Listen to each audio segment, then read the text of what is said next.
YouTubers இன்னைக்கு நம்ம என்ன வீடியோ பார்க்க போறோம் அப்படின்னா ஒரே சேனல்ல long video and shorts video ரெண்டுமே அப்லோட் பண்றீங்களா உங்களுக்கான வீடியோ தான். லாங் வீடியோ பொறுத்த வரைக்கும் 200-300 வியூஸோடே ஸ்டாப் ஆகிடுது. அதே இது நான் ஷார்ட்ஸ் வீடியோ அப்லோட் பண்ணனா எனக்கு 2K ல இருந்து 5K வரைக்கும் வியூஸ் வந்து ஈஸியா கிடைக்குது.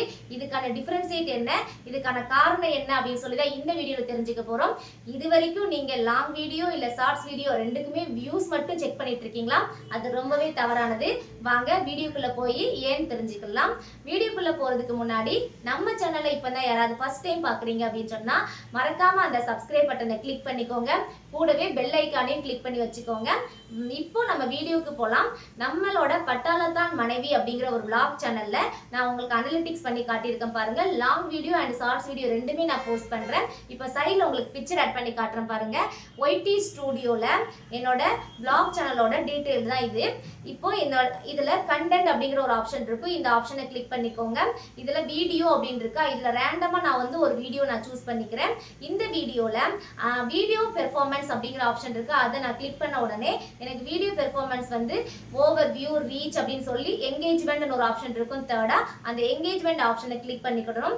இப்போ நான் போட்டிருக்க இந்த 11 நிமிஷத்து வீடியோக்கான ஆடியன்ஸ் ரிட்டென்ஷன், எவ்வளவு மக்கள் வந்து எவ்வளவு நேரம் என்னோட வீடியோ பார்த்திருக்காங்க அப்படின்னு கொடுத்திருக்காங்க பாருங்க. 2.17 நிமிஷம் மட்டும்தான் இந்த வீடியோ மக்கள் வந்து பார்த்திருக்காங்க. அதாவது 119.9% மக்கள் மட்டும்தான் இந்த வீடியோவை பார்த்திருக்காங்க. இப்போ உங்களுக்கு டிஃபரன்ஷியேட் புரியும். அது உங்களுக்கு இதே சேனல்ல ஷார்ட்ஸ் வீடியோக்கு நான் செக் பண்ணி காட்டுறேன் பாருங்க. சேம் அதே ப்ரொசீஜர் தான். வீடியோ பக்கத்தில் இருக்கக்கூடிய ஷார்ட்ஸை நம்ம கிளிக் பண்ணிக்கலாம். ஷார்ட்ஸில் நான் ரேண்டமா ஒரு வீடியோ நான் சூஸ் பண்ணிக்கிறேன். சூஸ் பண்ணதுக்கு அப்புறம் சேம் அதே ப்ரொசீஜர் வீடியோ பெர்ஃபார்மன்ஸ்ல என்கேஜ்மெண்ட் அப்படிங்கிற ஆப்ஷன்ல நம்ம போயாச்சு. இப்போ அதுல ஆடியன்ஸ் ரிட்டென்ஷன் நம்ம பார்க்கலாம். 73.8%, அதாவது நான் போட்டிருக்க அந்த 30 செகண்ட் ஷார்ட்ஸை 23 செகண்ட் வரைக்கும் மக்கள் பார்த்திருக்காங்க. இப்போ உங்களுக்கு புரிஞ்சிருக்கும் லாங் வீடியோ அண்ட் ஷார்ட்ஸ் வீடியோக்கு ஏன் வியூஸ் வந்து இம்ப்ரூவ்மெண்ட் ஆகல. இந்த ஷார்ட்ஸ் வீடியோக்கு எனக்கு 73% இருக்கு. அதனால வீடியோ நல்லா இருக்கு அப்படின்னு சொல்லி யூடியூப் நிறைய பேருக்கு அனுப்புது. அதே இது லாங் வீடியோக்கு எனக்கு 20% மட்டும்தான் எனக்கு நல்ல பெட்டரான வீடியோ அப்படின்னு சொல்லி மக்கள் வந்து பார்த்துருக்காங்க. இதனால வியூஸ் வந்து ரொம்பவே கம்மியா இருக்குது. இதுதான் ரீசன் ஃப்ரெண்ட்ஸ். நீங்க இது வரைக்கும் எல்லாரும் நார்மலா வியூஸ் மட்டும் செக் பண்ணிட்டு இருந்தீங்க அப்படின்னு சொன்னா கண்டிப்பா உங்களால உங்களோட வீடியோல என்ன மிஸ்டேக் இருக்கு அப்படின்னு சொல்லி கண்டே பிடிக்க முடியாது. நீங்க இனிமேல் செக் பண்றதா இருந்துச்சு அப்படின்னு சொன்னா நான் இப்ப செக் பண்ணி காட்டினேன் இந்த முறையில செக் பண்ணி பாருங்க. வெறும் வியூஸை பார்த்துட்டே வியூஸ் இல்லைன்னு சொல்லி நம்ம ஃபீல் பண்ணிட்டு இருந்தோம் அப்படின்னு சொன்னா யூடியூப்பை பொறுத்த வரைக்கும் நெக்ஸ்ட் ஸ்டெப்புக்கு நம்மளால போக முடியாது. சோ நீங்க இனிமேல் வியூஸ் வந்து பார்க்கறத ஸ்டாப் பண்ணுங்க. அடுத்து இதுக்கான காரணம் என்ன, இந்த லாங் வீடியோக்கு ஷார்ட்ஸ் வீடியோக்கும் ஷார்ட்ஸுக்கு வியூஸ் அதிகமான வர காரணம் என்ன அப்படின்னு தெரிஞ்சுக்கிடல.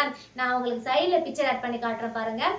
இப்போ யூடியூப்ல ரேண்டமா நம்ம வந்து ஷார்ட்ஸ் வீடியோ பார்த்துட்டு இருக்கிறோம். ஷார்ட்ஸ் வீடியோ பார்த்துட்டு இருக்கும் போது இப்படி ஸ்க்ரோல் பண்ணி பார்த்துட்டு இருக்கோம். உங்களோட வீடியோ அதுல ஸ்க்ரோலிங்ல வந்தா கூட மக்கள் எவ்வளவு நிமிஷம் பார்ப்பாங்க, ஒரு 2 நிமிஷம் 3 நிமிஷம் பார்த்திருப்பாங்க. அதை நீங்க செக் பண்ணி பார்த்துக்கோங்க எவ்வளவு நிமிஷம் இருக்குன்னு சொல்லி. இப்படி நீங்க ஒவ்வொரு வாட்டியும் தள்ளிட்டு போகும்போது ஸ்க்ரோல் பண்ணிட்டு போகும்போது உங்களுக்கு ஒரு வியூஸ் வந்து கவுண்ட் ஆகிரும். அப்போ 4000 மக்கள் உங்களோட வீடியோவை பார்த்திருக்கலாம். ஆனா அவங்க எவ்வளவு நேரம் உங்களை பிடிச்சி பார்த்திருக்காங்க அப்படிங்கறத மட்டும் தான் நீங்க பார்க்கணும். சும்மா வியூஸ் எனக்கு 5K வியூஸ் போயிடுச்சு அப்படின்னு சொல்லி சந்தோஷப்பட்டுட்டு இருந்தோம் அப்படின்னு சொன்னா நம்மளால அடுத்த ஸ்டெப்புக்கு போக முடியாது. சோ நீங்க இனிமே வியூஸ் செக் பண்றதை விட்டுட்டு இந்த மாதிரி ஆடியன்ஸ் ரிட்டென்ஷனை செக் பண்ணுங்க. அதுல என்ன மிஸ்டேக் இருக்கு அப்படின்னு சொல்லி கண்டுபிடிச்சுக்கோங்க. நம்மளோட சேனல்ல ஒரு யூடியூப் சேனல் நம்ம ஸ்டார்ட் பண்ணதுல இருந்து யூடியூப்ல நம்ம அக்கௌண்ட்ல பணம் வர வரைக்கும் என்னென்ன ப்ராசஸ் இருக்கு அப்படின்னு சொல்லி நான் வீடியோ அப்லோட் பண்ணியிருக்கிறேன். வீடியோ நீங்க இப்பதான் பாக்குறீங்க என்னோட வீடியோ அப்படின்னு சொன்னா அந்த வீடியோ கிளிக் பண்ணி பாருங்க. புதுசா நீங்க சேனல் ஸ்டார்ட் பண்ணிருந்தீங்க அப்படின்னு சொன்னா யூடியூப்ல என்னென்ன ப்ராசஸ் எல்லாம் கடந்து வர வேண்டி இருக்கு அப்படின்னு சொல்லி நான் டீடைல்ல கொடுத்திருக்கிறேன். ஓகே ஃப்ரெண்ட்ஸ், இந்த வீடியோ உங்களுக்கு பிடிச்சிருந்துச்சு அப்படின்னு சொன்னா மறக்காம லைக் பண்ணிக்கோங்க. உங்களோட ஃப்ரெண்ட்ஸுக்கும் ஷேர் பண்ணுங்க. இதுவரைக்கும் வீடியோ பார்த்த எனது உறவுகள் ஃப்ரெண்ட்ஸ் எல்லாருக்கும் ரொம்ப ரொம்ப நன்றி. பாய்.